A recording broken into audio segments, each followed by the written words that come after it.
Legislative Assembly on the 2 vacancies that fell vacant upon the elections of Honorable Kakoza James and Honorable Namara, who were from Uganda, and all of them were NRM. And as you are aware, that Article 51(3)(c) of the Treaty for the Establishment of the East African Community states that an elected member of the Assembly shall vacate his or her seat in the Assembly upon the happening of any of the following events: upon his or her election or nomination as a member of the National Assembly of the partner states. This therefore has paved the way for us to have a by-election. We have set the by-election for 15th April 2026. And I'm repeating, the vacancies that fell vacant are NRM. And pursuant to Rule 3(1), Appendix C of the Rules of Procedure governing elections of the members of the East African Legislative Assembly, the clerk has already published a notice in the Gazette appointing the dates for nomination of candidates and the by-elections of the members of EALA. The same notice was published in the New Vision on Tuesday, 24th March 2026. The nomination dates for candidates for by-election will be on 30th and 31st March 2026, and that will be from 9 to 5 p.m. So, Government Chief Whip, we expect to receive your list before that day. And the nomination will be in the parliamentary building, the conference hall. And pursuant to Rule 8 of Appendix C of Rules of Procedure of Parliament, which requires us to have a committee, a vetting committee, a verification committee that will verify these members of Parliament, the intending members of Parliament. I want to propose the names that will do the vetting. I have Honorable Rico Herbert, Honorable Javira, Honorable Ojara Mapendusi, Honorable Kelo Lucy, Honorable Suman Basalira, Honorable Katuntu Abudu, Honorable Linda Irene, Honorable Adeke Ebaju, Honorable Najumba Sarah, Honorable Abeja Susan Jolie, Honorable John Julius Bua, Honorable Paparu Lilian Obaile, Dr. Yume, Honorable Emily Kugonza, Honorable Nakato Asinasi, Honorable Nambeshi John Baptist, Honorable Naigaga Mariam, Honorable Angura Frederick, Honorable Kankunda Amos, and Honorable Kaberuka James. Those are the 20 members that we proposed for verification.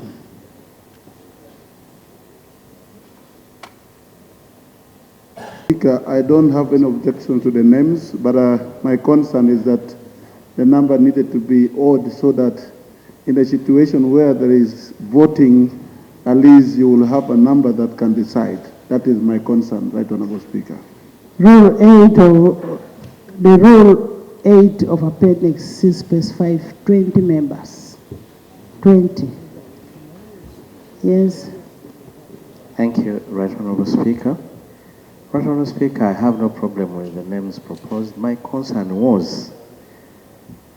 and I also want to tell you, the rules do not say I should get the names from the whips.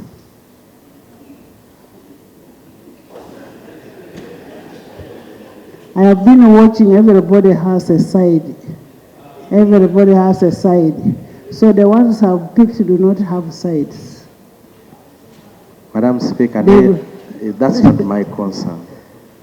My concern, Madam Speaker, I thought this election would have happened after the swearing in of the members of parliament that were part of the EALA.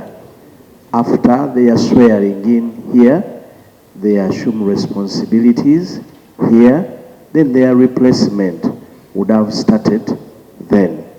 I just needed to know why the process came earlier than their swearing in. Right Honorable Speaker. I want to refer you to Article 51(3)(c) of the treaty, which says, an elected member of the Assembly shall vacate his or her seat in the Assembly upon the happening of the following events: upon his or her election or nomination as the member of Parliament of the National Assembly of the partner state.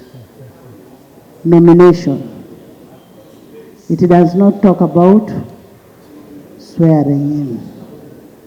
So we are only acting because we got a notice from EALA, and we're given a deadline of 15 to present the name.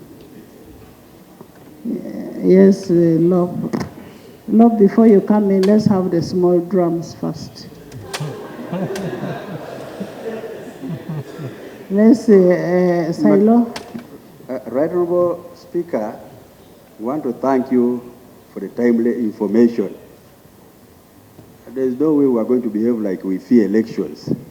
Elections must be conducted, and the law is very, very clear. And once somebody has been gazetted, it is automatic, it's very clear. When they say MP elect, it's for sure that that person has been elected. So there's no more doubt. Let us prepare. For me, I support the team that you have proposed to be the vetting team, so that we are able to go ahead and do the needful. Thank you so much. Thank you. Honorable Elijah. Thank you, Right Honorable Speaker. Right Honorable Speaker, I'm just seeking a clarification or understanding, maybe from the Attorney General, the legal guru, because we're talking about a vacancy, position will fall vacant on either nomination or it's not a nomination and.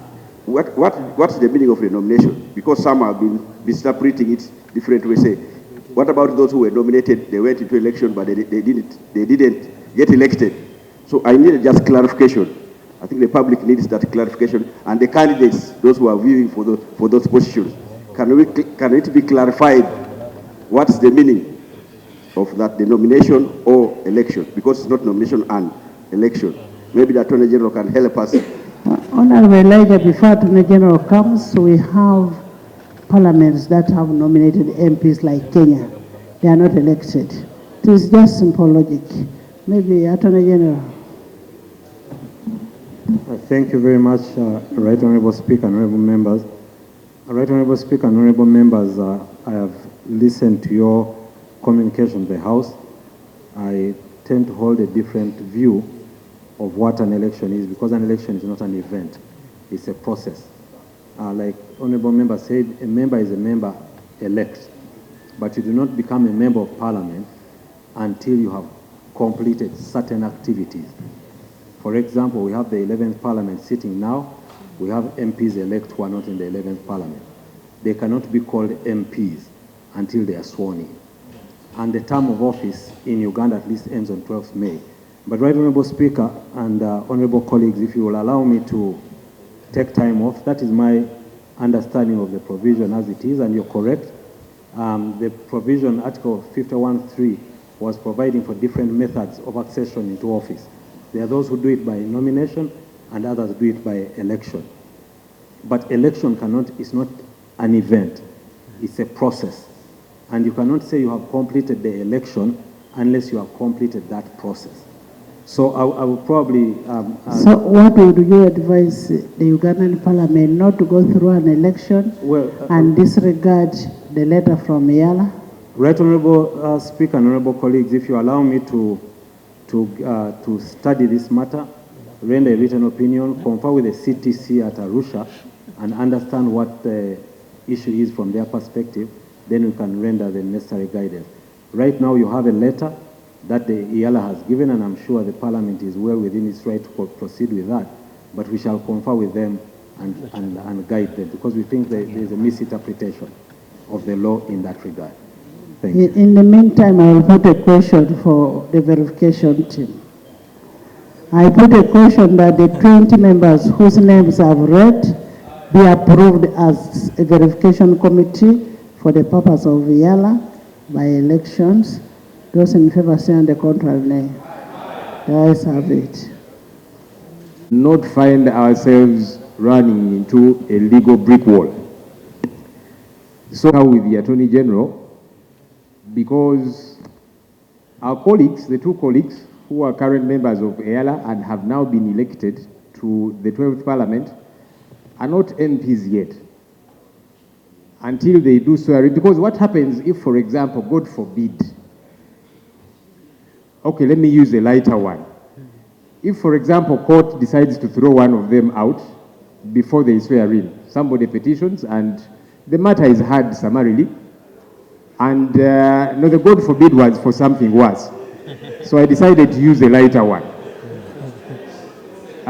to say if any of these is thrown out, and so they don't get to swear in, they will not have become members of Parliament. So it's very important that we are careful with the law. These colleagues will become MPs after they have sworn in. But also, Right Honourable Speaker, I have seen a communication by the CTC, the clerk to the community, which is actually disagreeing with the communication of the Speaker of the EALA. The clerk to the community is saying these two members have not yet become members of Parliament of a partner state.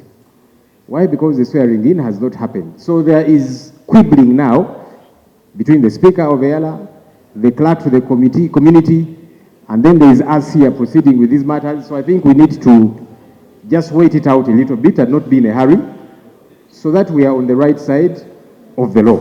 Honourable Speaker, the other issue tethered to that as well, you did mention that only colleagues belonging to the NRM can be nominated.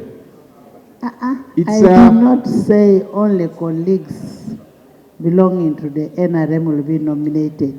I emphasized that the colleagues that lost are NRM. I am an authority in that. And I don't doubt that you're the Speaker of Parliament. No, I am saying I am an authority because I took Parliament to court. No, actually, the ruling is the authority. But Right Honourable Speaker, here is the issue. The ruling is the I do agree, you're the one who... I am the one who took it. Yes, and the ruling that was given becomes the authority. Here is the thing, though, Right Honourable Speaker. So, you know that the rules were altered. Previously, the opposition had slots. There were 2 slots. So the NRM colleagues would choose their 7, and then the opposition would choose the 2. So the rules were altered. Now what happens is generic voting. So it's very possible for the opposition to actually have no representation at EALA. Or like is the current state to have just one. We are also not too sure whether he is with us or with the colleagues on the NRM side. But that's for another day. The point is, somebody says we'll do a DNA. The point is, he is just one. Previously there were 2. If he had not gotten the threshold of the votes that would enable him fall within the 9, there's a very possible situation that we can have only NRM colleagues representing us at EALA. That's a problem, because now the slots that previously belonged to the opposition were taken away. So if now you have the voting as it happens, And our colleagues say, no, we should send just the NRM people. After all, we have the numbers. So the opposition doesn't get to be left out. I would like to urge this parliament to address that matter too, because it's important. In fact, in the past, we were saying only 2, that's too little. But now that was taken away as well. We are all here, and the same way we are all here, it's important that all our voices are represented at the East African Legislative Assembly. Thank you. Thank you. Thank you. Members, this is not a matter, before we get an opinion or before we get a letter, there are only 2 things that can stop us from having the election. A contrary letter from EALA or a court order. But for now, we are proceeding. Honorable members, this afternoon we will have Easter Carol.